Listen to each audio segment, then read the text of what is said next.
విశ్వామిత్రుడు మహానుభావుడు, అత్యద్భుతమైన వ్యక్తి. ఈయన ఇవాళ ఈ స్థితిని చేరుకున్నాడు అంటే, బ్రహ్మర్షిత్వాన్ని పొందాడు అంటే, ఇంత గొప్ప స్థితిని పొందాడంటే అకస్మాత్తుగా వచ్చినది కాదు.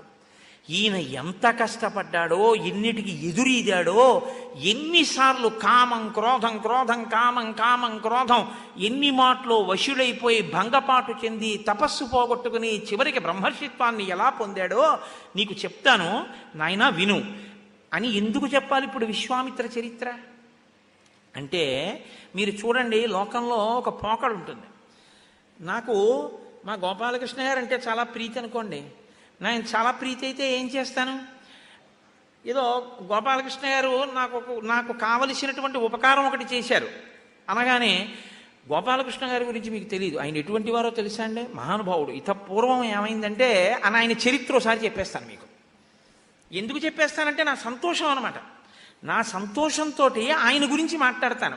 అంటే నా సంతోషం పట్టకపోతే అవతల వారి యందు గౌరవాన్ని ఆవిష్కరించడానికి, వారి యొక్క గౌరవం ఈ స్థితికి ఎలా వచ్చారో ఉన్నదున్నట్టు మాట్లాడి ఇవాళ ఈ స్థితిని పొందారంటాం. ఆ చరిత్ర కీర్తనం ఎక్కడికి తీసుకొచ్చారంటే, శ్రీరామాయణం బాలకాండలో విశ్వామిత్ర మహర్షి లోకానికి రాముణ్ణప్పజెప్పేయడానికి ముందు శతానందుడి చేత కీర్తింపజేశారు. అంటే విశ్వామిత్ర మహర్షి చరిత్ర విశ్వామిత్రుడు చెప్పలేదు ఇప్పటిదాకా. సోత్కర్ష అవుతుంది ఎలా చెప్తాడండి? ఆయన చెప్పింది తన వంశంలో పెద్దల గురించి చెప్పాడు, గాది గురించి చెప్పాడు, ఆ తర్వాత నేనెలా కౌశికుడనయ్యానన్నది చెప్పాడు తప్ప తనెంత గొప్పవాడయ్యాడో ఎలా అయ్యాడో ఎప్పుడూ మాట్లాడలేదు. ఇప్పుడు శతానందుడు మాట్లాడుతున్నాడు.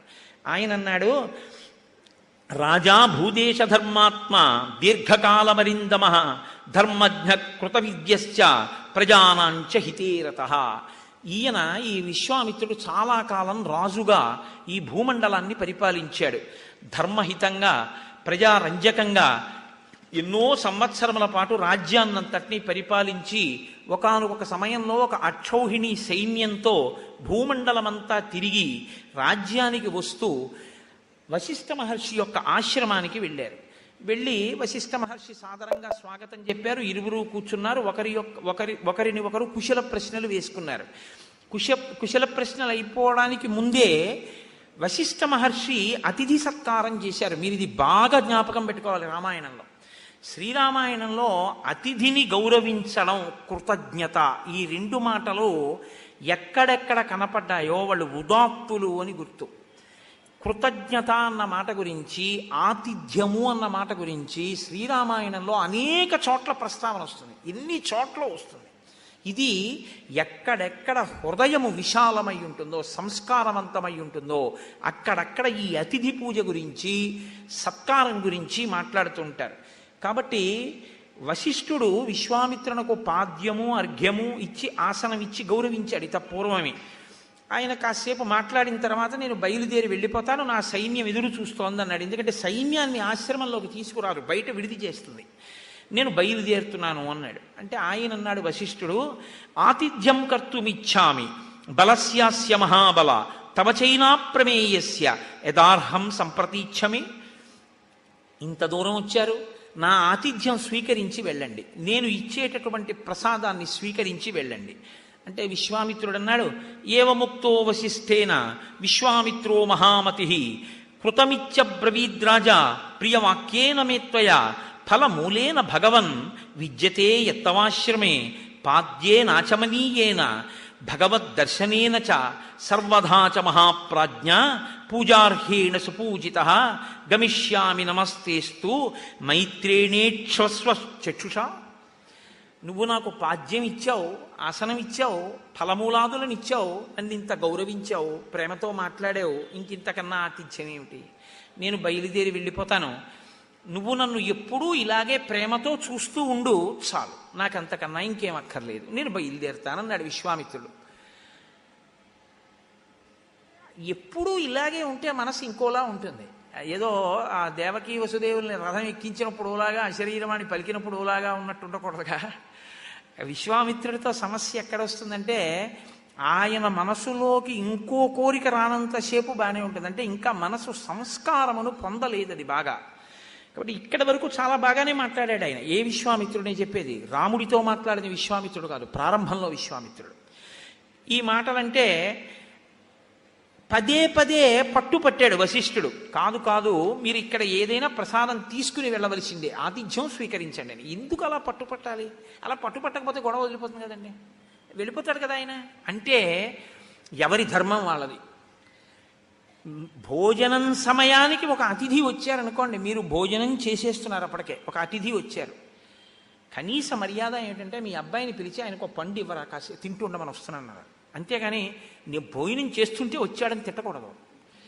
మీరు భోజనం చేసే సమయంలో వస్తే ఆయన్ని మీరు రండి పలహారం చేయండి మాతో అనాలి, రండి భోజనం చేయండి అనాలి. ఈశ్వరుడు ఇంకోలాగే ఆయన రాడు, అలాగే వస్తాడు. నువ్వు ఎలా వస్తే పెట్టవో అలా వస్తాడు. ఎందుకో తెలుసా? నీ ప్రజ్ఞ, నీ సంస్కారం చూడడానికి వస్తాడు. శంకర భగవత్పాదులంతటి వారికి తప్పలేదు. నన్ను తప్పుకోమంటావా, అలా ఆత్మను తప్పుకోమంటావా అంటే మనీషాపతికం చేయవలసి వచ్చింది. కాబట్టి ఇలా విడితే పెట్టడు, పెట్టే అవకాశం ఉండదు అని ఎలా ఉంటుందో అలా వస్తాడు. పెడతాడా పెట్టడా చూస్తాడు. నువ్వు ఆయన యందు ఈశ్వరుణ్ణి చూసి కలిసి తిన్నావనుకో, లేదా ఆయనకి పెట్టడానికి ఉద్యుక్తుడవయ్యావనుకో, చాలు, ఆయన సంప్రీతి చెందుతాడు. ఇది ధర్మం. వేళ తప్పిపోతుంది, అవతల సైన్యం ఆకలితో ఉంది. సరే వెళ్ళండి అని ఓ మాట అన్నాడు అనుకోండి, వశిష్ఠుడు తినచ్చు అన్నం. మరి వాళ్ళు సైన్యం అన్న వాళ్ళు కాయ కష్టం చేసేవాళ్ళండి. వాళ్ళకి వేళ పట్టున భోజనం దొరికితేనే వాళ్ళు తృప్తి పడతారు. అందుకని ఆయన అన్నాడు, 10 మాటలు పట్టుపట్టాడు ధర్మం కోసం. మీరు బాగా గుర్తుపెట్టుకోవాలి, రామాయణము వేదోపబృంహణము, ధర్మాన్ని పట్టుకుంటుంది. అందుకే శతానందుడు మాట్లాడినా అలాగే ఉంటుంది, ఋషులు ఎవరు మాట్లాడినా అలా ఉంటుంది. కాబట్టి తిని వెళ్ళండి పట్టుపట్టాడు. ఆయన అన్నాడు చూసి సరే అలాగే పెట్టండి అన్నాడు. ఒకరా ఇద్దరా? అక్షౌహిణి సైన్యం, దానికి అంతటికీ పెట్టాలి. పెట్టండి అన్నాను కదా. ఇప్పుడు ఏం చేస్తాడు? విశ్వామిత్రుడి దృష్టికోణం ఎలా ఉంటుంది? ఇప్పుడు వంట వాళ్ళనో ఎవరినో పిలుస్తాడు, వంటంటారా అంటాడు. పోన్లేండి చాలా వేళ అయిపోయింది కదా, కనీసం ఓ పప్పు పులుసో ఏదో పెట్టండి, తినేస్తారు ఊరగా వేసుకొని అంటారు అనుకుంటాడు. ఈయనేం చేశాడు? అలా అనలేదు. అనకుండా తన దగ్గర ఉన్నటువంటి శబళ కామధేనువు యొక్క బిడ్డ దాన్ని పిలిచాడు. పిలిచి ఆ కామధేనువుతో ఒక మాట అన్నాడు, నువ్వు వెంటనే వీళ్ళందరికీ కావలసినటువంటి పదార్థాలన్నిటినీ సృజించు.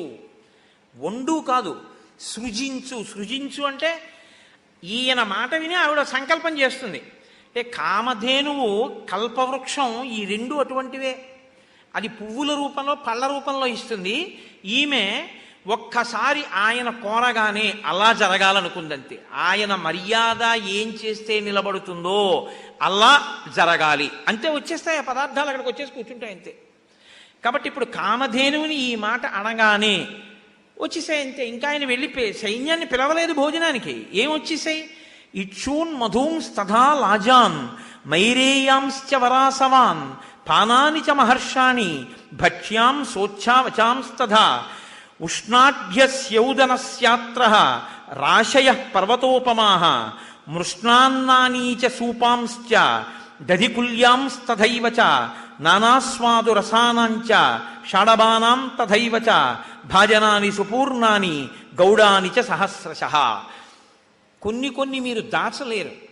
పనసపండు తొనలు ఇంట్లో పెట్టి మీరు దాచడం కుదరదు, అది వాసన చెప్పేస్తుంది. మల్లెపూల దండ ఇంట్లో పెట్టి దాచడం కుదరదు, వాసన చెప్పేస్తుంది. అలాగే ఇంకా వండుతున్నారో వండట్లేదో అని అనుమానం రావడానికి కాశీఖండంలో వ్యాసుడు కాదు ఆతిథ్యానికి వచ్చింది. వెంటనే కామధేనువు సృజిస్తే వేడి అన్నపు రాసులు పర్వతాల్లో వచ్చేసాయి. తాగేవి, నాకేవి, తినేవి, కురికేవి, భక్ష్య భోజ్య లేహ్య చోష్యములు అన్నీ కూడా అక్కడ సిద్ధమైపోయాయి. వీటితో పాటుగా అనేకమైనటువంటి కూరలు, పాయసాలు, చెరుకుగడలు, తేనెలు, మధురపానీయాలు, పేలాలు, నంచుకునేవి, ఇన్ని పదార్థాలు సిద్ధమైపోయాయి. ఇప్పుడు విశ్వామిత్రుడు ఆశ్చర్యపోడా? ఇప్పటి వరకు ఏదో పెడతాడనుకుంటున్నాడు. ఇప్పుడు సైన్యం అంతా వచ్చి తింటోంది. ఎలా తింటుంది? అసలు ఆకలి మీద ఉంది. ఉత్తర క్షణంలో పెట్టాడు. ఎలా పెట్టాడు? కామధేనువు పెట్టడం అంటే మీకు ఏ కోరిక ఉందో ఆ కోరిక పెడుతుంది. కాకరకాయ వేపుడు తినాలని ఎప్పటి నుంచో ఉందనుకోండి, మీ విస్తట్లో అది ఉంటుంది. ఒక ఉదాహరణలో చెప్పాలంటే వంకాయ కూరే ఉందండి, అందు కామధేనువు మీ మనసులో కోరికని బట్టి మీకు పెడుతుంది. వచ్చిన అతిథి తృప్తి పడాలని వశిష్ఠుడి సంకల్పం. కాబట్టి ఇప్పుడు విస్తర ఎలా ఉంటుంది? ఎప్పటి నుంచో తను ఏం తిందామనుకుంటున్నాడో అవి కనపడతాయి. ఎలా కనపడతాయి? సమృద్ధిగా కనపడతాయి. ఇప్పుడు తిన్నవాడు ఏమంటాడు? ప్రతివాడును అబ్బబ్బబ్బబ్బా ఏమి భోజనం అండి, ఏమి భోజనం అండి, ఎలా పెట్టాడండి మహానుభావుడు, ఏమి కామధేను అండి, ఆ దూడ ఇన్నింటిని సృజించేసిందిట. ఈ మాటలు అనగానే ఇంకా మొహమాటానికి ఏం పోలేదు. ఎవరు? విశ్వామిత్రుడి మనసులో కోరిక కలిగింది, ఇది మనకు ఉండవలసింది. మనం లోకమంతా తిరిగి వస్తున్నాం, భూమండలం అంతా దీనికోసం, అసలైంది వదిలేశాం, ఇక్కడ దొరికింది, దీన్ని పట్టుకెళ్ళాలనుకున్నాడు. అనుకుని వెంటనే ఒక లిస్ట్ ఒకటి చదవడం మొదలుపెట్టాడు. గవాంశత సహస్రేణ దీయతాం శబలామమ రత్నం హి భగవన్నేతత్ రత్నహారీచ పార్థివ తస్మాన్నే శబలాందేహి మమైషా ధర్మతోద్విజ. ఇందులో అర్థించడము ఉంది, హెచ్చరిక ఉంది. రెండిటినీ కలిపాడు. అంటే మనసు యందు పుట్టిన వ్యగ్రత. గవాంశత సహస్రేణ 1,00,000 గోవులు ఇస్తాను నీకు, నాకు ఆవునిచ్చి. నువ్వు ఇవ్వనంటావేమో. రాజుకి సహజంగా లోకంలో ఉన్నటువంటి రత్నాలు రాజు సొమ్ము. రత్నం అంటే విలువైంది, విలువైన ఆవు కాబట్టి ఇది నా సొత్తు. కాబట్టి నేను నిన్ను అడిగి తీసుకెళ్ళక్కర్లేదు, ఒక మర్యాదకు అడుగుతున్నాను. 1,00,000 గోవులు ఇస్తానని. ఇస్తే ఇవ్వకపోతే తీసుకెళ్ళిపోతాను, నువ్వు అడ్డుకోవడానికి ఉన్నది. ఎందుకంటే నేను రాజుని, నాదైనది నీ దగ్గర ఉన్నది తప్ప నీ దగ్గర ఉన్నది నేను తీసుకెళ్ళలేదని గుర్తుపెట్టుకో. అంటే ధర్మాన్ని తిరగేశాడు. చూసారా ఎలా ఉంటుందో? ఇందువల్ల వశిష్ఠుడు జోక్యం చేసుకుని కామధేనువుని సైన్యాన్ని సృజించమన్నాడు. ధర్మం అక్కడ లేకపోతే రాజు వశిష్ఠుడు సృజించమన్నాడు. కాబట్టి రత్నం హి భగవన్నే తత్రత్నహారీచ పార్థివ తస్మాన్నే శబలాందేహి మమైషా ధర్మతోద్విజ. ధర్మంగా నాకు చెందుతుంది ఈ శబల, కాబట్టి నాకు ఇచ్చి చెయ్యావుని. ఇచ్చేస్తే 1,00,000 గోవులు ఇస్తా, ఇవ్వకపోతే తీసుకెళ్ళిపోతా. హెచ్చరిక కూడా ఉంది. అంటే ఆయన అన్నాడు వశిష్ఠ మహర్షి, అస్యాం హవ్యంచ కవ్యంచ ప్రాణయాత్రా తథైవచ ఆయత్తమగ్నిహోత్రంచ బలిర్హోమస్తథైవచ స్వాహాకార వషట్కారో విద్యాశ్చ విధాస్తథా ఆయత్తమత్ర రాజర్షే సర్వమేతన్న సంశయ. స్వాహాకార వషట్కారములు అంటే నేను ఇక్కడ చెయ్యవలసినటువంటి హోమములు, యజ్ఞములు, యాగములు, పూజ, క్రతువు, నా ప్రాణయాత్ర కూడా దీని మీదే ఆధారపడింది. ఇది ఒకటి నేను ఒకటి అని అనుకోవట్లేదు. నేను, నా కీర్తి ఎటువంటివో, నేను ఈ ధేనువు అటువంటివి. కాబట్టి నువ్వు 1,00,000 గోవులు కాదు 1,000,000 గోవులు ఇచ్చినా నేను ఇవ్వనన్నాడు. ఆయన చెప్పింది ధర్మం చెప్పాడు. తనకి దానికి ఉన్న అనుబంధం అది ఇవ్వబడేది కాదు. నేను నా కీర్తిని ఇచ్చేయడం కుదురుతుందా? ఉంటే కుదరదుగా. అలాగే నేను ధేనువుని ఇచ్చేయడం కుదరదు, ఎందుకంటే నా ప్రాణయాత్ర దీని మీద ఆధారపడింది. దీన్ని ఇచ్చేయగానే నా ప్రాణయాత్ర ఆగిపోతుంది. ఇప్పుడు ఈ మాట అన్న తర్వాత బ్రహ్మర్షి మరణానికి తాను కారణం అవ్వాలన్న కోరుకుంటున్న వాడైతే ఏం చేయాలి? వెళ్ళిపోవాలి, నమస్కారం చేసి. పోన్లేండి అయ్యా, మీ దగ్గర ఉంటే లెక్క, మీరు మా రాజ్యం యొక్క క్షేమాన్ని కాంక్షిస్తారు, ఆ ప్రేమతో మమ్మల్ని చూడండి చాలని వెళ్ళిపోతే ఇంకోలా ఉండుండేది కథ. అలా అనలేకపోయాడు. ఆయన అన్నాడు, 14,000 ఏనుగులు బంగారు గొలుసులతో, బంగారు అంకుశాలతో ఇస్తాను, 800 బంగారు రథాలు ఇస్తాను, 11,000 అశ్వాలు ఇస్తాను, 1,000 గుర్రాలు ఇస్తాను, ఎన్ని కావాలో చెప్పు రత్నాలు ఇస్తాను, ఎంత కావాలో చెప్పు బంగారం ఇస్తాను, ఎంత కావాలో చెప్పు వెండిస్తాను, తప్ప గోవుని మాత్రం ఇవ్వననద్దు, తీసుకెడతానన్నాడు. అంటే వశిష్ఠ మహర్షి వేరొకసారి తల అడ్డంగా ఊపారు. కుదరదు, ఇవ్వను. ప్రాణానికి తుల్యమే ఉంటుందండి, తీసుకుపోతే ఇస్తానడానికి ఏం ఉండదు కదా. కాబట్టి నేను ఇవ్వనన్నాడు. నేను ఇవ్వనన్నాడు కాబట్టి ఆయన బలవంతంగా ఇప్పుడు ఆ ధేనువుని తీసుకెళ్ళిపోతున్నాడు విశ్వామిత్రుడు. ఆయన రాజు, చతురంగ బలాలు ఉన్నాయి, తీసుకెళ్ళిపోతుంటే అది తప్పించుకుంది, ఆ సైన్యంలోంచి తప్పించుకుని వశిష్ఠుడి దగ్గరికి వచ్చి ధర్మ ప్రశ్న చేసింది. తనంత తాను రక్షించుకుని వశిష్ఠుడి దగ్గరికి రాలేదు, వశిష్ఠుడి దగ్గరికి వచ్చి అడిగింది, నువ్వు నన్ను వదిలిపెట్టావా అని అడిగింది. ఒకవేళ వదిలిపెడితే నేనేమైనా దోషం చేశానా అని అడిగాడు. ఆయన అన్నాడు, నత్వాం త్యజామి శబలే నాపిమే పకృతం తయా. నువ్వు నాకు ఏ విధమైన అపచారమూ చెయ్యలేదు, నేను నిన్ను విడిచిపెట్టలేదు. ఆయన రాజు. ఏషత్వాం నగితే రాజా బలాన్మత్తో మహాబలాహ. బలము చేత మత్తుడై ఉన్నాడు, గర్వంతో అహంకరించి ఉన్నాడు, చతురంగ బలాలతో ఉన్నాడు. కాబట్టి నేను తీసుకుపోతానని తీసుకెళ్తున్నాడు తప్ప నేను నిన్ను వదలలేదు. నేను నిన్ను వదలలేదంటున్నావు కదా, మరి నన్ను నీదానిగా ఎందుకు ఉంచుకోలేదు? నిన్ను నాదానిగా ఉంచుకోవడానికి, నీవు నాదానవు అవడానికి నీ అంత నీకు శక్తి లేకపోతే నిన్ను నేను నాదాన్ని చేసుకోవాలి. నీవు నాదానిగా ఉండగలదానవు. ఇంతమందికి అన్నం పెట్టిన దానివి, ఇంతమందిని చంపే సైన్యాన్ని కూడా సృజించగలదానవు. కాబట్టి సృజించు. నేను ఈ మాట అన్నాను కాబట్టి ఇప్పుడు నువ్వు చెయ్యొచ్చు. అయ్య బాబోయ్, ఎలా మాట్లాడతారండి వశిష్ఠాదులు? మాట్లాడడం అంటే అలా ఉంటుంది. ఆవిడ వెంటనే ఒక పెద్ద అరుపరిచింది. తస్య హుంబారవోత్సృష్టా పప్లవా శతవో నృప నాశయంతి బలం సర్వం విశ్వామిత్రస్య పశ్యతః. తస్య హుంబారవాజ్జాతా కాంభోజార విసన్నిభా ఊర్ధసత్వర సంజాతా పప్లవా శస్త్రపాణయ యోనిదేశాశ్చ యవన శకృద్దేశాత్ శకాస్తథా రోమకూపేషు చ మ్లేచ్ఛ హారీతస్స కిరాతకా.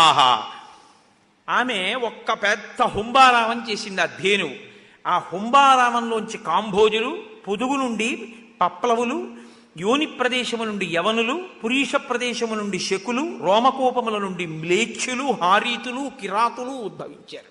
వీళ్ళందరూ వెళ్ళి విశ్వామిత్ర సైన్యం మీద పడి ఆ సైన్యాన్ని నశింపజేశారు. కొంతసేపు యుద్ధం జరిగింది. విశ్వామిత్ర సైన్యం నశిస్తోంది. ఇది చూసి విశ్వామిత్రుడి కుమారులు 100 కోపంతో వచ్చి వశిష్ఠ మహర్షి మీద పడ్డారు. ఆయన నిన్న కపిల మహర్షి ఎలా హుంకారం చేశారో అలా హుంకారేణైవ తాన్ సర్వాన్ దదాహ భగవాన్ ఋషి. ఒక్క హుంకారం చేశారు కూర్చుని. 100 విశ్వామిత్ర పుత్రులు దగ్ధమైపోయి భస్మరాసుల కింద పడిపోయారు. పడిపోగానే ఆయనకి చాలా కోపం వచ్చింది విశ్వామిత్రుడికి. కోపం అన్న దాంట్లో మీరు ఒకటి ఆలోచించండి. ఇప్పుడు ఆయన ఆలోచించాడు, నేను ప్రభువుని, ఈయన ఋషి, నేను అడిగాను ఇవ్వలేదని తీసుకుపోయాను. ఆయన ధేనువుని సృజించమన్నాడు. ఆ సైన్యం వస్తే నా సైన్యం నిలబడలేకపోయింది. నా కుమారులు కూడా మరణించారు. బ్రహ్మశక్తి ముందు క్షత్రియ శక్తి నిలబడలేకపోయింది. కాబట్టి పగ పుట్టింది. నేను ఈ బ్రహ్మశక్తిని గెలవాలి. బ్రహ్మశక్తిని గెలవాలి కాదు, నేను బ్రహ్మశక్తిని కావాలనాలి కదా. సరిగ్గా ఇంకా వివేచన బాగా ఉంటే ఏమనాలంటే నేను బ్రహ్మశక్తిని కావాలనాలి. నేను బ్రహ్మశక్తి అయిపోతే అది బ్రహ్మశక్తి, ఇది బ్రహ్మశక్తి అయిపోతే రెండింటి మధ్య గొడవ ఉండదు. ఇక ఎందుకో తెలుసండి, రెండుగా ఉన్న ఒకటే ఉంటుంది. ఇప్పుడు నాకు కుడి చెయ్యి ఉంది, ఎడం చెయ్యి ఉంది. ఈ 2 చేతులు ఎప్పుడైనా కొట్టుకుంటాయేంటి? ఏం కొట్టుకోవు. ఎందుకని ఈ 2 నావి అన్న భావనతో ఉంటాయి. అందుకని ఈ చేతి మీద దోమవాలితే ఈ చేయి కొడుతుంది తప్ప ఈ 2 చేతులు కొట్టుకోవడం ఉండదు. ఈ చేతి మీద కురిపొస్తే ఈ చెయ్యి అన్నం పెడుతుంది. 2గా ఉన్నా ఒకటవుతాయి. ఎప్పుడు నేను బ్రహ్మశక్తిని అవుతానంటే ఆయన ఏమన్నాడంటే నేను ఈ బ్రహ్మశక్తిని నశింప చెయ్యాలన్నాడు. ఇక్కడ వచ్చింది తొట్టుపాటు. అంటే మనసు యందు ఇంకా రజోగుణ తమోగుణ ప్రభావముల చేత అసలు ఏది నశింప చెయ్యడం కుదరదో దాన్ని నశింప చెయ్యగలను ప్రజ్ఞ చేత అనుకున్నాడు. ఇక దాన్ని కదపడం, దాన్ని తీయడం ఎవరికీ సాధ్యం కాదు. అదే తుట్టతుద స్థితి, ఆ బ్రాహ్మీ స్థితి. దాన్ని పాడు చెయ్యగలను అనుకున్నాడు. అనుకుని ఈయన తపస్సు చేసి ఇంత శక్తి సాధించాడు కాబట్టి నేను తపస్సు చేసి సాధిస్తాను అనుకున్నాడు. ఇక్కడ వచ్చింది. కానీ ఎలా వచ్చినా మంచి వైపుకు మాత్రం అడుగుపడింది. ఈ పడడం సగత్వా హిమవత్పార్శ్వం కిన్నరోరగ సేవితం మహాదేవ ప్రసాదార్థం తపస్తేపే మహాతపాహ. ఉత్తర దిక్కుకు వెళ్ళి హిమాలయ పర్వత పాదముల దగ్గర కూర్చుని ఘోరమైనటువంటి తపస్సు చేశాడు పరమశివుడి గురించి. ఆయన ప్రత్యక్షం అయ్యాడు. అవగాని ఎంత చమత్కారంగా అడిగాడో చూడండి. బహుశా ఇలా ఎవ్వరు అడగరు.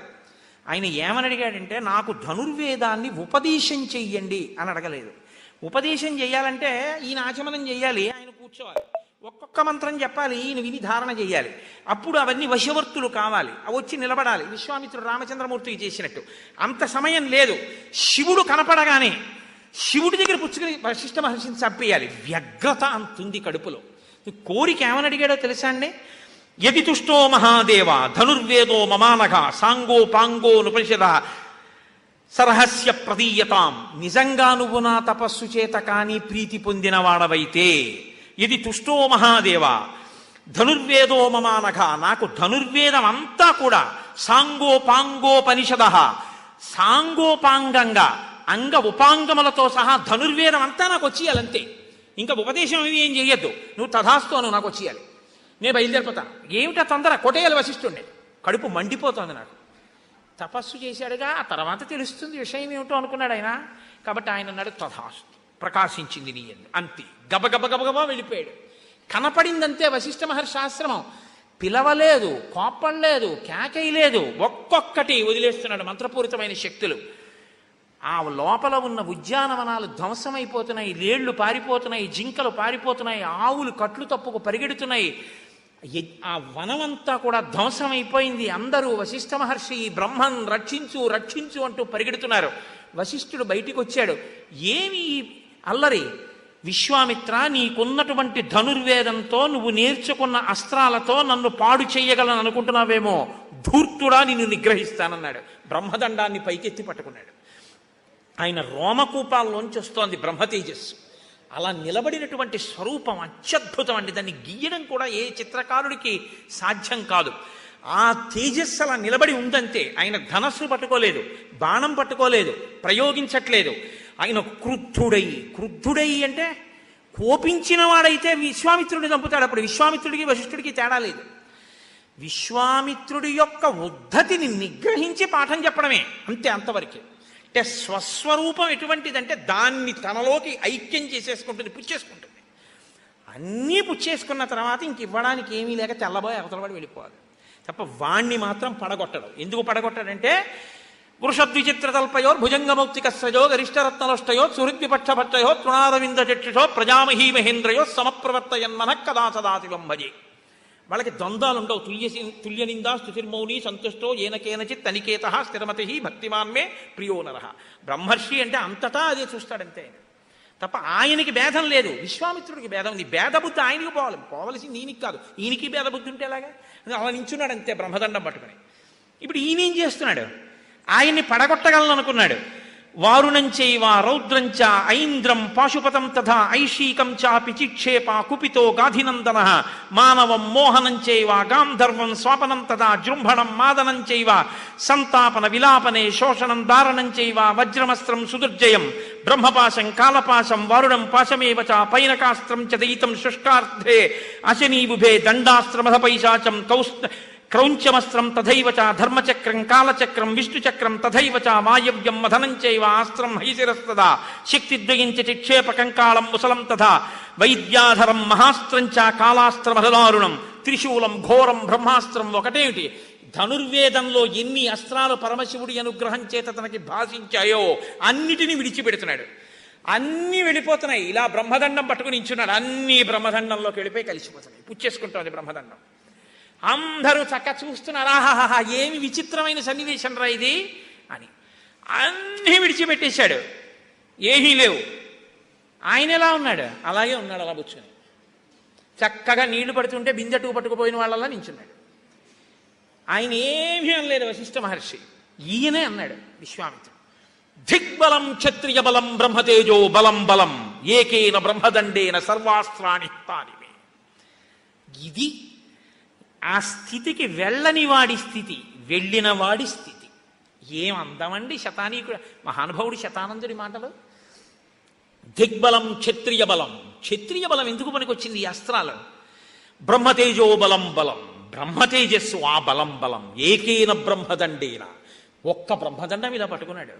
సర్వాస్త్రాన్ని హతాని, నేను వేసిన అస్త్రాలన్నీ పోయి మళ్ళీ చేస్తా తపస్సు. ఇప్పుడేమనుకున్నాడు? ఎలాగైనా వశిష్ఠుణ్ణి కొట్టాలి, ఇదే ప్రయత్నం. ఏమైతే అవుతాడో తాను బ్రహ్మర్షి అవ్వాలి. నిజంగా బ్రహ్మర్షి అయ్యాక కౌగులించుకుని నమస్కారం చేస్తాడు వశిష్ఠుడికి. అది సనాతన ధర్మపు ఆయువు పట్లండి ఇవన్నీ. అమ్మో, ఎటువంటి విషయాల్ని ఋషులు మాట్లాడారు. కాబట్టి ఇప్పుడు కోపం వచ్చింది, పని జరగలేదు. కాబట్టి దక్షిణ దిక్కుకి వెళ్ళాడు. తత సంతప్త హృదయ స్మరన్ నిగ్రహమాత్మన వినిశ్యస్వ కృతవైరో మహాత్మనా. ఆలోచించి ఇంకా అదే పట్టుదలతో సదక్షిణాం దిశంగత్వ మహిష్యా సహరాఘవ తతాప పరమం ఘోరం విశ్వామిత్రో మహత్తప ఫలమూలాశనోదాంత చకార సుమహత్తప. భార్యతో కలిసి దక్షిణ దిక్కుకి వెళ్ళి ఆ దక్షిణ దిక్కులో అంటే ఉత్తర దిక్కులో తపస్సు చేశాడు. ఇప్పుడు ఉత్తరం నుంచి దక్షిణానికి వెళ్ళాడు. అక్కడ భార్యతో కలిసి ఘోరమైన తపస్సు ఇంద్రియ నిగ్రహంతో కందమూలాలు తింటూ చేశాడు. ఎన్నాళ్ళు? పూర్ణే వర్ష సహస్రేతు బ్రహ్మలోక పితామహ అబ్రవీన్ మధురం వాక్యం విశ్వామిత్రం తపోధనం. 1000 సంవత్సరాలంత ఘోరమైన తపస్సు చేస్తే చతుర్ముఖ బ్రహ్మగారు వచ్చారు దేవతలతో కలిసి. జితారాజర్షి లోకాస్తే తపసా కుశికాత్మజ అనేన తపసాత్మాంతు రాజర్షిరితి విద్మహే. నువ్వు రాజర్షివయ్యావయ్యా అన్నారు. రాజర్షినా అయ్యాను ఇంకాను అంటే పొందవలసిన దానికోసం పెట్టిన పరుగుకి పొందేస్తాననుకున్నవాడు పొందకపోతే పొందే అసంతృప్తి తప్ప నిజంగా అది పొందడం ఎంతో తెలుసున్నవాడు అప్పుడే ఎలా వస్తుంది అనుకుంటాడు. ఆతృత అటువంటిది. అందుకని ఎలా అసంతృప్తి పడ్డాడంటే తపశ్చ సుమహత్తప్తం రాజర్షిరితి మాం విదుః దేవస్సర్షి గణాసర్వే నాస్తి మన్యే తపఫలం. నేను చాలా కష్టపడి తపస్సు చేశాను, ఈ దేవతలు బ్రహ్మగారు నాకు ఇవ్వవలసిన ఫలం ఇవ్వలేదన్నాడు.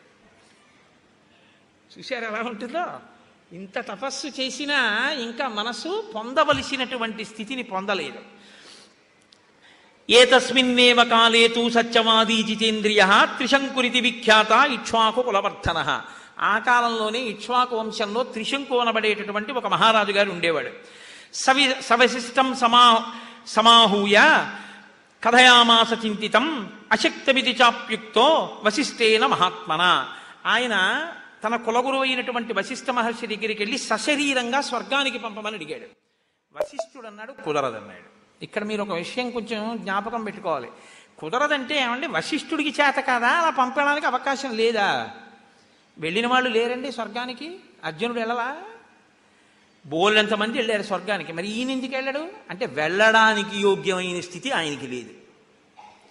ఆయనకి లేదన్న విషయం ఎవరికి తెలుసు? ధర్మామీటర్కి జ్వరం తెలిసినట్టు ఆ శరీరానికి ఆ యోగ్యత లేదని కులగురువు కాబట్టి వశిష్ఠుడికి తెలుసు. ఉందని ఎవరు అనుకుంటున్నాడు? లేదంటే ఒప్పుకోనివాడు అనుకుంటున్నాడు. ఇది మీరు కనిపెట్టాలి. లోకంలో లక్ష్మీ కటాక్షం సరస్వతీ కటాక్షం అని 2 ఉంటాయి. లక్ష్మీ కటాక్షం ఉందంటే ఒప్పుకోడు, సరస్వతీ కటాక్షం లేదంటే ఒప్పుకోడు. మీరు బాగా ఐశ్వర్యవంతుడి దగ్గరికి వెళ్ళి అయ్యా మీ దగ్గర చాలా డబ్బు ఉందండి అన్నారు అనుకోండి. ఏముందండి పూర్వంలో లేదు, వ్యాపారం ఏదో ఆ వడ్డీకి అద్దెలకి సరిపోతుంది అంటాడు. అంతేగాని బాగా సంపాదించానండో బ్రహ్మాండంగా కోట్లు ఉన్నాయి నా దగ్గర ఫలానా చోట పెట్టాను పాదు అంటారు ఏంటి? ఏమనరు. అలా అడగనుకూడదు, అలా చెప్పించనుకూడదు, అదో అధర్మం. ఒక ఆయన దగ్గరికి వెళ్ళి నీకేం తెలియదయా పాపం, నువ్వు ఇంకా ఏం విషయాలు తెలుసుకోలేదు అన్నారు అనుకోండి. నోరు మీ నీకేం తెలుసు, నాకే తెలుసు అంటాడు. సరస్వతీ కటాక్షం లేదంటే ఒప్పుకోడు, లక్ష్మీ కటాక్షం ఉందంటే ఒప్పుకోడు. లోకంలో ఇది ఒక గొప్ప చిత్రమైన విషయం. ఎప్పుడు మనస్సుకి సంస్కారం అంటనంతసేపు అంటిన తర్వాత నాకు లేనిది ఏమిటంటాడు, నాకు వచ్చింది ఏమిటంటాడు. ఈ 2 వస్తాయి. కాబట్టి వశిష్ఠుడు నువ్వు వెళ్ళడం కుదరదయా స్వర్గానికి అన్నాడు. నేను ఎందుకు వెళ్ళకూడదంటాడు ఈయన. ఎందుకు వెళ్ళకూడదో చెప్తే అర్థమయ్యేవాడైతే గురువుగారు ఈ మాట చెప్పగానే ఇంటికి వెళ్ళిపోవాలి. కాబట్టి ఆయన ఏం చేశాడంటే వశిష్ఠ పుత్రుల దగ్గరికి వెళ్ళాడు.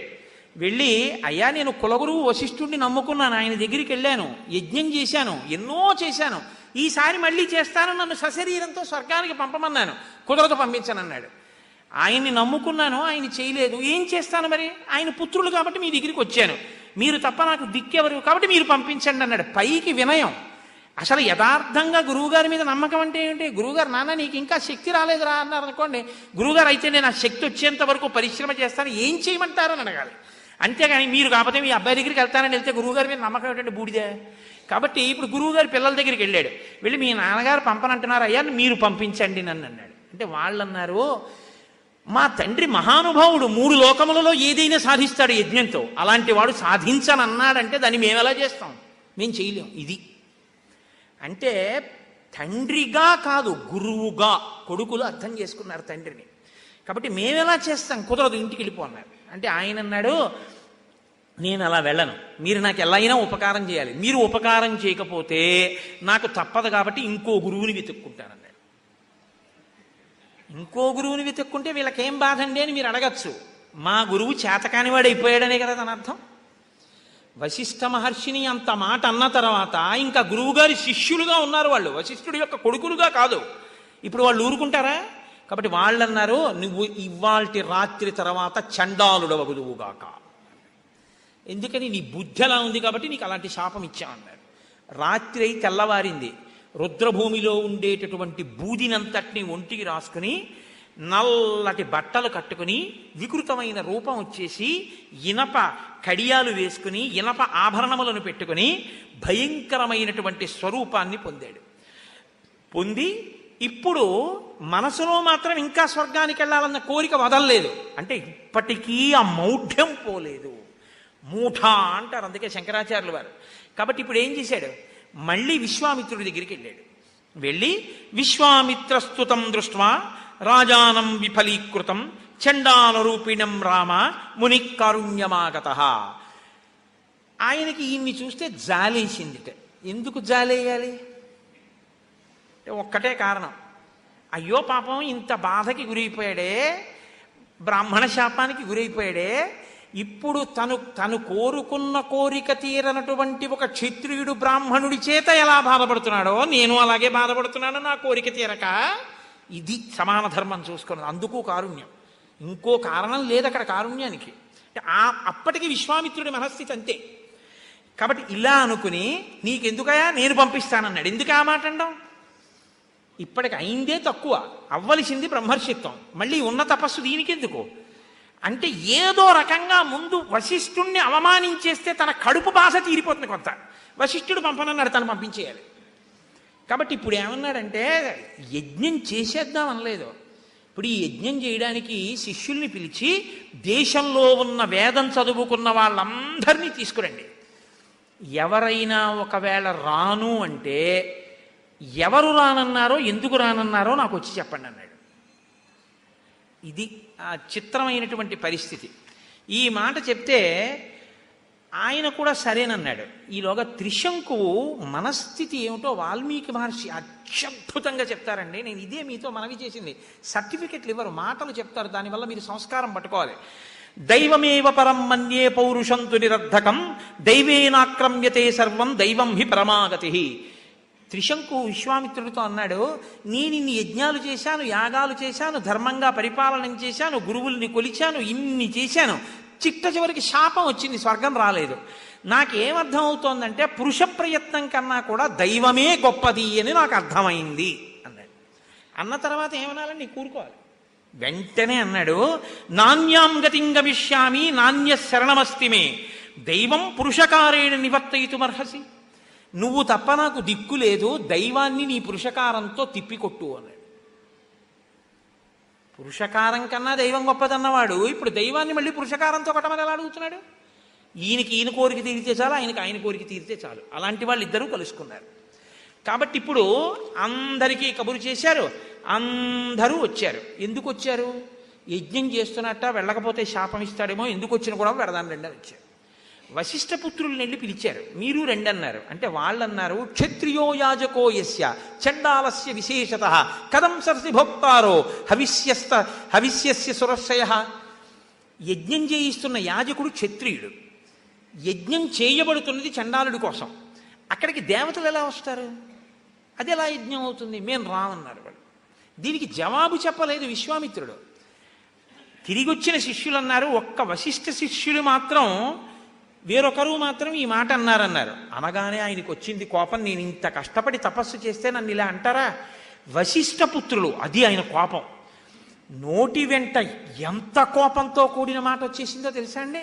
చిన్న విషయానికి ఎంత కోపడ్డాడంటే, భస్మీభూతా దురాత్మానో భవిష్యంతి రసంతయ అద్యతే కాలపాశేన నీతా వైవస్వత క్షయం సప్తజాతి శతాన్యేన మృతపాస్సంతు సర్వశః శ్వమాంసనియతాహారా ముష్టికా నామ నిర్ఘృణాః వికృతాశ్చ విరూపాశ్చ లోకాన్ అనుచరంతి మాం మహోదయస్తు దుర్బుద్ధిః మామదుష్యం యదూషయత్ దూషిత సర్వలోకేషు నిషాదత్వం గమిష్యతి. ఆయన అన్నాడు, ఇంత మాట అంటారా నన్ను వశిష్ఠపుత్రులు నూరుగురు? కాబట్టి శపిస్తున్నాను, వాళ్ళు ఇప్పుడే మరణించి యమలోకమునకు పాశముల చేత ఈడ్చుకుని పోబడతారు. ఆ తర్వాత 700 జన్మలు వాళ్ళు ముష్టికులు అనబడేటటువంటి జాతిలో పుడతారు. 700 జన్మలు వికృతమైనటువంటి రూపాలతో కుక్క మాంసం తింటూ బతుకుతారు. నన్ను కాదన్నవాడెవడున్నాడో ఆ మహోదయుడు నిషాదుడై పుట్టి ఎవ్వరి చేత ఆదరింపబడకుండా బతుకుతాడు. ఇది నా శాపవాక్ అన్నాడు. అంటే అంత కక్ష పెట్టేసుకున్నాడు. వశిష్ఠుడు అన్నా వశిష్ఠ సంబంధి అన్నా ఇప్పుడు అంత కక్ష. తపస్సు ఎందుకు పనికి వస్తుందండి? ఈ ద్వంద్వాల్లో ఉండిపోయిన వాడికి ఏది చేస్తే పనికి వస్తుంది ఇవేమైపోతుంది అంతే. శాపవాక్కుకు మళ్ళీపోయింది. యజ్ఞం మొదలుపెట్టాడు, పైకి పంపిస్తున్నాడు. చాలా గొప్ప తపస్సు జరిగింది, ఆ యజ్ఞం జరిగింది. త్రిశంకువుని పంపిస్తాను, దేవతల్ని పిలవండి, హవిస్సులు ఇస్తానన్నాడు. పిలిచారు ఋషులందరూ, మునులు పిలిచారు, వేద పండితులు పిలిచారు. వాళ్ళు రాలేదు. వాళ్ళు రాకపోతే కోపం వచ్చింది. నేను పిలిస్తే హవిస్సు పుచ్చుకోవడానికి రావట్లేదు, ఇదే కదా అడిగాడు వశిష్ఠపుత్రుడు. ఆయన ఒప్పుకోలేదు ఆ మాట. వాళ్ళు రాకపోవడం ఏమిటి? పశ్యమే తపసో వీర్యం స్వార్జితస్య నరేశ్వర ఏషత్వాం సశరీరేణ నయామి స్వర్గమోజస దుష్ప్రాపం సశరీరేణ దివం గచ్చ నరాధిప స్వార్జితం కించిదస్యస్తి కించిదప్యస్తి మయాహిత తపసఫలం రాజన్ స్వతేజసా తస్య సశరీరో దివం వ్రజ. నేను చేసిన తపస్సు ఏమైనా కొంచెం మిగిలి ఉంటే దేవతలు హవిస్సులు పుచ్చుకోవడానికి రాకపోయినా త్రిశంకువును వెళ్ళిపో స్వర్గానికి శరీరంతో అనగానే ఆయన ఆ కూర్చున్నటువంటి స్థానం నుంచి లేచి వెళ్ళిపోయాడు స్వర్గలోకానికి. ఇంద్రుడు సభ తీర్చి ఉన్నాడు, అక్కడికి వెళ్ళాడు. వెళ్ళేటప్పటికి చూశాడు ఇంద్రుడు. చూసి వీడెవరు ఇలా వచ్చేస్తున్నాడు శరీరంతో అన్నాడు. త్రిశంకు వస్తున్నాడు అన్నాడు. వాళ్ళ గురువు గారు చెప్పారు వీడు వెళ్ళడానికి వీల్లేదని, యోగ్యత లేదని చెప్పారు, ఎలా వచ్చాడన్నాడు. విశ్వామిత్రుడు పంపారన్నారు. ఇంద్రుడు అన్నాడు, త్రిశంకో గచ్చ భూయస్త్వం నాసి స్వర్గకుటాలయ గురుశాపహతో మూఢ పతభూమి మవాక్యరాహ. గురువు ఒకడు, గురుపుత్రుడు ఒకడు కాడు, ఆత్మావై పుత్రనామాసి. గురువు యొక్క శాపమును పొందినవాడా, అర్హత లేదని చెప్పబడినవాడా, నువ్వు ఎలా వస్తున్నావు, పో కిందకన్నాడు. అనేటప్పటికీ తల కిందకి పెట్టి కాళ్ళు పైకి పెట్టి పైనుంచి కిందకు పడిపోతున్నాడు. పడిపోతూ విశ్వామిత్ర మహర్షి పడిపోతున్నాను రక్షించు రక్షించు, స్వర్గంలో స్థానం లేదన్నారు, తోసేశారన్నాడు. ఆయనకి కోపం వచ్చింది. ఋషి మధ్యే సతేజస్వీ ప్రజాపతిరివాపర సృజం దక్షిణ మార్గస్థాన్ సప్తర్షీన్ అపరాన్ పునః దక్షిణాం దిశమాస్తాయాముని మధ్యే మహాయశాః సృష్ట్వా నక్షత్రవంశంచ క్రోధేన కలుషీకృతః అన్యమింద్రం కరిష్యామి లోకో ఆస్యాతనింద్రకః దైవతాన్యపి సక్రోధాత్ స్రష్టుం సముపచక్రమే. దేవతలు అంగీకరించి త్రిశంకువుకి స్వర్గంలో స్థానం ఇవ్వనన్నారు కాబట్టి నేను వేరే నక్షత్ర మండలాన్ని సృజిస్తున్నాను, ఇంకొక ఇంద్రుణ్ణి సృజిస్తాను, దేవతలను సృజిస్తాను. ఉంటే ఇంద్రుడు ఒకడు ఉండాలి, నేను సృజించిన వాడు, లేకపోతే ఇంద్రుడు అన్నవాడు లేకుండా పోవాలి అని సంకల్పం చేసేసి నక్షత్ర మండలాన్ని సృజించేశాడు. దేవతలందరూ పరిగెత్తుకొచ్చారు. అయ్యో అయ్యో, ఇది ఎక్కడైనా ఉందా, ఇలా సృజించేయడమే స్వామి. ఆయన గురుశాపము కలిగినటువంటి వాడు, ఆయన స్వర్గానికి రావడానికి వీల్లేదు. సరే, మీరు నిర్మించినటువంటి ఈ నక్షత్ర మండలం ఏదైతే ఉందో, గగనేతాంజనే కాని వైశ్వానర పదాద్భై నక్షత్రాన్ని మునిశ్రేష్ట తేషు జ్యోతిష్యు జాజ్వలన్. ఈ నక్షత్ర మండలం ఆ జ్యోతిష్ చక్రానికి బయట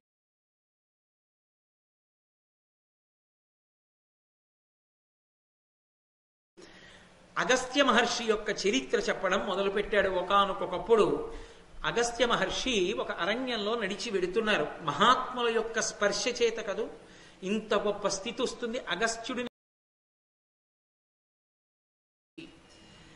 భగవంతుడికి దగ్గరైపోయిన వాళ్ళు ఉంటారు.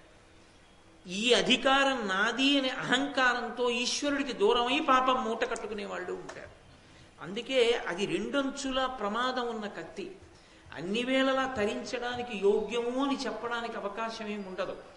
కానీ అసలు నిజమైన విద్య ఒకటి ఉంటుంది. అందుకే శారద, శృంగేరిలో మీరు శారదని చూడండి, పుస్తకాలు కుడి చేత్తో పట్టుకోదు ఆవిడ, ఎడం చేత్తో పట్టుకుంటుంది. ఎప్పుడైనా మీరు ఒక దేవతామూర్తి దర్శనానికి వెళ్ళినప్పుడు ఆయన కుడి చేతి వైపు ఏమున్నాయి, ఎడం చేతి వైపు ఏమున్నాయి చూడాలి. ఆయన కుడి చేతి, నీకు చాలా మంది కొడుకులు ఉన్నారు కదా, ఒక కొడుకుని యజ్ఞ పశువుగా ఇచ్చేసేయి, 1,00,000 గోవులు ఇస్తానన్నాడు. ఆ తల్లి తండ్రి చాలా చిత్రమైనటువంటి మాటలు మాట్లాడారు. ఆయన అన్నాడు, నాహం జ్యేష్టం నరశ్రేష్ఠ విక్రీణీయాం కథంచన, నా పెద్ద కొడుకుని మాత్రం నేను ఇవ్వను అన్నాడు తండ్రి. తల్లి అంది, తస్మాత్ కనీయం సంపుత్రం నదాస్యే తవ పార్థివ, నేను చిన్న కొడుకునివ్వను, నాకు చిన్న కొడుకు అంటే ప్రేమ అని తల్లి అంది. మధ్యలో ఉన్నటువంటి వాడు శునశ్శేపుడని ఆయన లేచన్నాడు, పితాజ్యేష్టం అవిక్రేయం మాతాచ కనీయసం విక్రీతం మధ్యమం మన్యే రాజన్ పుత్రం నయస్వమాం. తండ్రేమో పెద్ద కొడుకునివ్వనంటున్నాడు, తల్లేమో చిన్న కొడుకునివ్వనంటోంది. అంటే మధ్యలో పుట్టినవాడిని నన్ను ఇచ్చేస్తాననే కదా, 1,00,000 గోవులు ఇచ్చి నన్ను తీసుకెళ్ళిపో అన్నాడు. 1,00,000 గోవులు అక్కడ పెట్టేసి ఈ పిల్లాడిని రథం ఎక్కించి తీసుకెళ్ళిపోతున్నాడు. రథం ఎక్కించి తీసుకెళ్ళిపోతుంటే నీకు విశ్వామిత్రుడి ఆశ్రమం దగ్గర అంబరీషుడు ఎందుకో ఆగాడు విశ్రాంతికి. ఈ పిల్లవాడు పరిగెత్తుకుంటూ మేనమామ అవుతాడు. విశ్వామిత్రుడి దగ్గరికి వెళ్ళి కాళ్ళ మీద పడి ప్రార్థన చేసి ఎలా అయినా నువ్వు నన్ను రక్షించని అడిగాడు. దయ కలిగినటువంటి విశ్వామిత్రుడు అన్నాడు కొడుకుల్ని పిలిచి, ఒరే మీరు చాలా మంది ఉన్నారు, పాపం ఆ పిల్లాడు బతుకుతానంటున్నాడు రా, దీర్ఘాయుష్మంతుడు అవుతానంటున్నాడు, మీలో ఎవరైనా ఒకరు వెళ్ళి యజ్ఞ పశువుగా శరీరత్యాగం చేయండి అన్నాడు. అంటే వాళ్ళన్నారు, కథమాత్మసుతాన్ హిత్వాత్రయసేన్యసుతం విభో అకార్యమివ పశ్యామః శ్వమాంసమివ భోజనే. ఎవడైనా ఇతరుల పిల్లల్ని రక్షించడానికి తన పిల్లల్ని చంపేస్తాడాయా తండ్రి, మమ్మల్ని వెళ్ళమంటామేమిటి, మేము వెళ్ళమన్నారు. అంటే ఆయనకి కోపం వచ్చింది. నేను చెప్తే వెళ్ళనన్నారు నా కడుపున బుట్టి.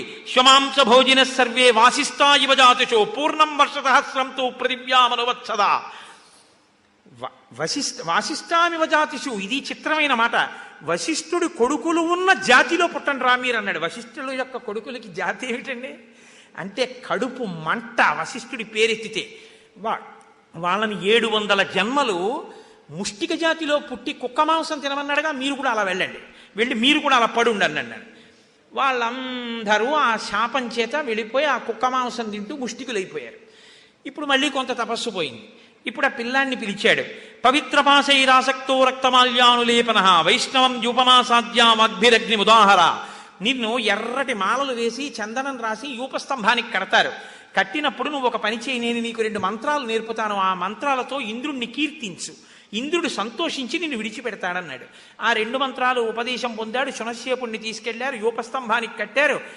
ఆయన 2 మంత్రాలని స్తోత్రం చేస్తే ఆ మంత్రమును పఠనం చేస్తుంటే విని ప్రీతి చెందినటువంటి ఇంద్రుడు ఆ యజ్ఞంలోకి వచ్చి ఒక యజ్ఞము చేయడం వల్ల ఎంత ఫలితం వస్తుందో అంతకన్నా ద్విగుణీకృత ఫలితాన్ని నీకు ఇస్తున్నాను అంబరీష అని ఫలితం ఇచ్చి ఈ పిల్లవాడిని విడిచిపెట్టాడు. ఈ పిల్లవాడు సంతోషించి విశ్వామిత్రుడికి కృతజ్ఞత చెప్పి వెళ్ళిపోయాడు.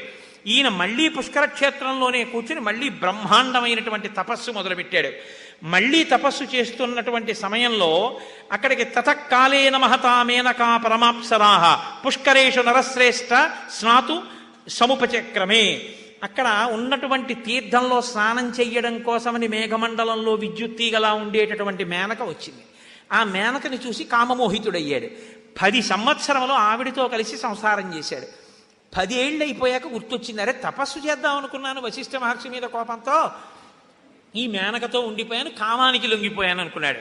మేనక వంక కోపంగా చూశాడు. అయ్యో నా తప్పే ఉంది, నువ్వు మోహించావు, నేను వచ్చానంది ఆవిడ. సరే తప్పు నాదే, నిన్ను వదిలిపెట్టేస్తున్నానన్నాడు. మళ్ళీ నేను వెళ్ళి చాలా కష్టపడి బుద్ధిర్మునే సముత్పన్నా సామర్షా రఘునందన సర్వం సురాణం కర్మయి తత్తపోహరణం మహత్త. నేను కష్టపడి తపస్సు చేసి వృద్ధిలోకి వస్తానని కోపం పెట్టుకున్న దేవతలే ఈ మేనకని పంపించి నన్ను పాడు చేశారు. కాబట్టి నేను ఈసారి మళ్ళీ గట్టిగా తపస్సు చేస్తానన్నాడు. ఉత్తరం పర్వతం రామ విశ్వామిత్రో జగామహ. మళ్ళీ ఉత్తర దిక్కుకు వెళ్ళిపోయి ఉత్తర దిక్కున ఘోరమైనటువంటి తపస్సుని మళ్ళీ ప్రారంభం చేశాడు. అద్భుతమైన తపస్సు చేస్తే బ్రహ్మగారు సంప్రీతి చెందాడు. మహర్షే స్వాగతం వత్సా తపసోగ్రేణ తోషిత. నీ తపస్సుకి మెచ్చాను, నువ్వు ఇప్పుడు మహర్షివయ్యావు అన్నారు. అంటే ఈయనన్నాడు, బ్రాహ్మణ సపచశ్రుత్వా సర్వలోకేశ్వరస్య నవిషణ్ణో నసంతుష్టో విశ్వామిత్రస్తపోధన. సంతోషించలేదు, బాధపడలేదు. ఇంత తపస్సు చేస్తే నేను మహర్షినా అయ్యాను. మహర్షి శబ్దమతులం స్వార్జితై కర్మభిశుభై యది మే భగవాన్నాహత్తతోహం విదితేంద్రియ. నేను ఇంద్రియాల్ని గెలిచానా అని అడిగాడు. అడిగితే బ్రహ్మగారు అన్నారు, నువ్వు ఇంకా అయింది మహర్షే, నువ్వు ఇంకా ఇంద్రియాల్ని గెలవలేదు, ప్రయత్నం చెయ్యి అన్నాడు. మాటలండి. మళ్ళీ తపస్సు మొదలుపెట్టాడు. అక్కడే విశేషమైనటువంటి తపస్సు చేస్తున్నాడు. ఎటువంటి తపస్సు చేశాడంటే సామాన్యమైనటువంటి తపస్సు కాదు, ఘోరాతి ఘోరమైన తపస్సు. 2 చేతులు పైకెత్తి పంచాగ్నిహోత్రముల మధ్యలో నిరాహారుడై చేశాడు. అయితే ఇంద్రుడు భయపడి రంభని పిలిచి, నేను కోకిల స్వరూపంతో వస్తాను, వసంత ఋతువుని ఏర్పాటు చేస్తాను, నువ్వు వెళ్ళి ఎలా అయినా విశ్వామిత్రుడి మనస్సు కదుపు అన్నాడు. నాకు భయంగా ఉంది, ఆయన తేజస్సు ముందు నిలబడలేను, నేను వెళ్ళనంది ఆవిడ. నీకేం భయం లేదు, ఇది నా ఆజ్ఞ, బయలుదేరన్నాడు. రంభ వెళ్ళింది, ఇంద్రుడు వచ్చాడు. ఆయన కోకిల పక్షి రూపంలో కూర్చున్నాడు. ఈవిడేమో విశ్వామిత్రుడి కంట పడేటట్టుగా ప్రవర్తించింది.